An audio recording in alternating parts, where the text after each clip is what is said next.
Hello there, Vic Benedict here. We're playing Gears of War Judgment, the Aftermath campaign, and this is my insane difficulty guide and walkthrough. We're currently on chapter 6 of 6. It is entitled A Few Complaints. So, for me personally, I have no complaints about this chapter or this entire DLC. I think it was fantastic. It's well fleshed out, it's gorgeous. A lot of love was put into it, and I hope that the walkthrough helps you out. Okay, so the ship. There's only going to be two main areas where you fight. Outside here, there's a restaurant area, and you're going to be fighting some Theron guards, some standard Ragers, and then you're going to be going into the kitchen. Remember, I mentioned that there was a kitchen in the last video where you take on the final encounter, but you get a nice checkpoint. In fact, let me see. You get at least one nice checkpoint. And we're going to be dealing with some elite Cantuses in that room, several of them, in fact. And it is just kind of strange though, because even though this has the Judgment feel to it, even though it plays normally like Gears of War 3, except for the toggling of the weapons, it still has these. The toggling of the weapons is like Judgment, and also. But the spawns, it's not a smart spawn system in this game. You get the same spawns every time, so it is and it isn't like Judgment. So it's its own thing, and I really like that. But hopefully you will not have too many problems on this chapter. If you do start this chapter with the normal weapons, there's plenty of good stuff to pick up. In this elevator, there's some more ammunition. I already have enough, but I just wanted to show you it's right there.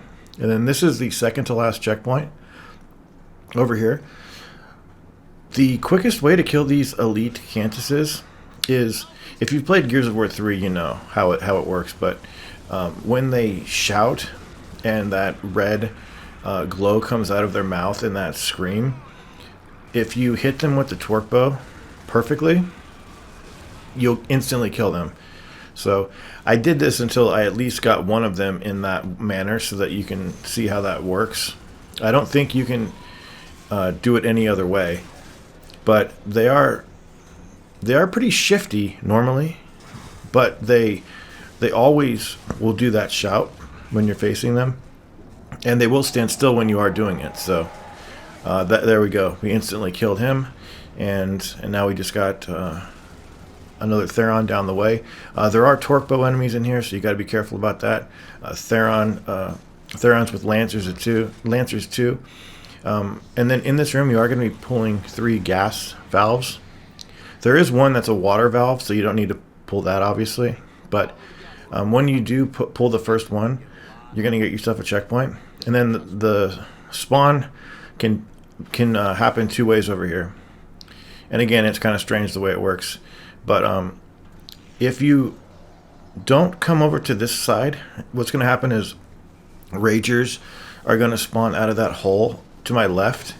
It just depends on, see that hole down there?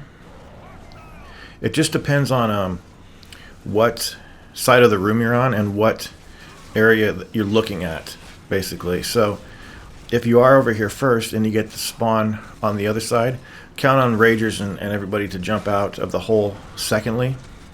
If the Ragers come first, what's going to happen is the second spawn that you'll get is what we got here for our first spawn, which was these guys jumping down from the chandeliers.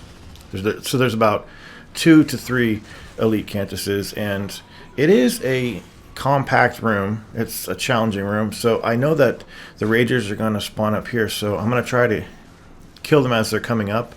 Why the hell not try to get some kills, because I know they're coming up. And if you're low on frag grenades or ammunition, there's each of one of those in here. The elite Cantuses, if there are any enemies downed but still alive, DBNO, down but not out, the elite Cantuses, just like the healing Cantuses of yore, can revive the ones that are crawling around trying to get resuscitated. And if you can, just put the ones that are crawling down as fast as you can. Otherwise, it's not that big of a deal. It really isn't. But it is kind of hard to work with this room just because there's a lot of shit all over the place. A lot of things to bump into. lot of awkward corners and things to move around. But did you see those ribbons that we got up there? The ribbons for killing those enemies that popped up at the end. There you have it. It's a fairly challenging fight, but you get a checkpoint, so it kind of minimizes how challenging it is, in fact. And then once everybody's dead, you're going to be able to just go over to the 2 remaining switches at your leisure, pull those, and then you're going to be doing a zip line that you probably remember from Gears of War 3 in a negative manner. And that's it for the DLC. It ends kind of abruptly, and I always wish that it was a little bit longer.